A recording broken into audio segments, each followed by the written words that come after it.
ಅರಕಲಗೂಡು ತಾಲೂಕಿನ ಕೊಣನೂರು ತೂಗು ಸೇತುವೆ ಬಳಿಯ ಕಾವೇರಿ ನದಿಯಲ್ಲಿ 2 ದೊಡ್ಡ ಗಾತ್ರದ ನೀರು ನಾಯಿಗಳು ಕಾಣಿಸಿಕೊಂಡು ಜನರನ್ನು ಬೆಚ್ಚಿ ಬೀಳಿಸುವ ಘಟನೆ ಶನಿವಾರ ಬೆಳಗ್ಗೆ ಕಂಡುಬಂದಿದೆ.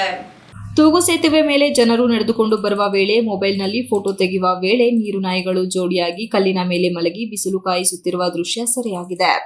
ದೊಡ್ಡ ಗಾತ್ರದ ಮೀನುಗಳು ಎಂದು ಭಾವಿಸಿ ಪುನಃ ಫೋಟೋವನ್ನು ತೆಗೆದ ವೇಳೆ ನೀರು ನಾಯಿಗಳು ಎಂಬುದು ಖಾತ್ರಿಯಾಗಿದೆ. ನದಿ ದಡದಲ್ಲಿ ಬಟ್ಟೆ ತೊಳೆಯುವವರು ಮೀನು ಹಿಡಿಯುವವರಿಗೆ ವಿಷಯ ಮುಟ್ಟಿಸಿದಾಗ ಜೋರಾಗಿ ಜನರು ಕೂಗಿಕೊಂಡ ವೇಳೆ ನೀರಿನಲ್ಲಿ ಮುಳುಗಿ ಈಜುತ್ತಾ ಮೀನು ಬೇಟೆಯಾಡುವುದನ್ನು ಮುಂದುವರೆಸಿವೆ. ನದಿಯಲ್ಲಿ ನೀರಿನ ಹರಿವು ಕಡಿಮೆಗೊಂಡ ಹಿನ್ನೆಲೆಯಲ್ಲಿ ನೀರು ನಾಯಿಗಳು ಜನರಿಗೆ ಪ್ರತ್ಯಕ್ಷವಾಗಿ ಕಾಣಿಸಿಕೊಂಡಿವೆ. ಆದರೆ ಹಲವು ವರ್ಷಗಳಿಂದ ಕೊಣನೂರು ರಾಮನಾಥಪುರ ಬಳಿ ಹರಿಯುವ ಕಾವೇರಿ ನದಿಯಲ್ಲಿ ನೀರು ನಾಯಿಗಳು ಕಾಣಿಸಿಕೊಂಡಿರಲಿಲ್ಲ. ತಾಲೂಕಿಗೆ ಮೀನು ಸರಬರಾಜು ಮಾಡುವ ಜಾಗಗಳು ಕೊಣನೂರು ರಾಮನಾಥಪುರವಾಗಿದೆ.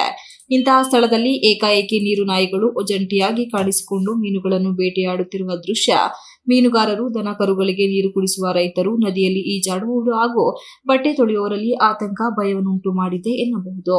ತಾಲೂಕಿನ ರಾಮನಾಥಪುರ ರಾಮೇಶ್ವರ ದೇವಾಲಯ ಬಳಿ ಹರಿಯುವ ಕಾವೇರಿ ನದಿಯಲ್ಲಿ ಪುರಾಣ ಪ್ರಸಿದ್ಧ ಮೀನಿನ ಕೊಳವಿದೆ. ಇಲ್ಲಿ ಸಹಸ್ರಾರು ಸಂಖ್ಯೆಯ ಮೀನುಗಳು ಇವೆ. ಇವುಗಳನ್ನು ನೋಡಿ ಆಟ ಆಡುವ ಸಲುವಾಗಿ ನೂರಾರು ಸಂಖ್ಯೆಯ ಪ್ರವಾಸಿಗರು ಇಲ್ಲಿಗೆ ಬಂದು ಹೋಗುತ್ತಾರೆ. ಯಾವುದೇ ನೀರಿನ ಪ್ರವಾಹ, ನೀರು ಕುಂಠಿತಗೊಂಡಾಗಲೂ ಮೀನುಗಳು ಜಾಗ ಬಿಟ್ಟು ಕದಡಿಲ್ಲ. ಎಂದಿಗೂ ಕೂಡ ಇಲ್ಲಿ ನೀರು ನಾಯಿಗಳು ಕಾಣಿಸಿಕೊಂಡ ಉದಾಹರಣೆಯೂ ಇಲ್ಲ. ಆದರೆ ಇಲ್ಲಿಂದ ಕೆಲವೇ ಕಿಲೋಮೀಟರ್ ದೂರದಲ್ಲಿ 2 ನೀರು ನಾಯಿಗಳು ಕಾಣಿಸಿಕೊಂಡಿರುವುದು ಆತಂಕಕಾರಿಯಾಗಿದೆ.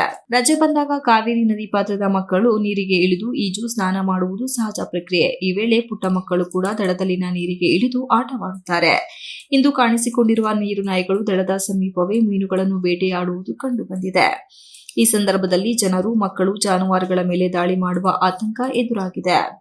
ಇವುಗಳನ್ನು ಬ್ಯಾಕ್ಟೀರಿಯಾ ಹೆಚ್ಚು ಕಂಡುಬರುವ ಹಿನ್ನೆಲೆ ನೀರು ನಾಯಿಗಳು ದಾಳಿ ಮಾಡಿದರೆ ಸಾವು ನೋವು ಸಂಭವಿಸುವ ಸಾಧ್ಯತೆ ಹೆಚ್ಚಿದೆ. ಎಚ್ಚರಿಕೆ ವಹಿಸುವುದು ಸೂಕ್ತವೆಂಬ ಮಾಹಿತಿಯನ್ನು ಪಶು ಇಲಾಖೆ ವೈದ್ಯರು, ಅರಣ್ಯ ಇಲಾಖೆ ಅಧಿಕಾರಿಗಳು ಮನವಿ ಮಾಡಿದ್ದಾರೆ.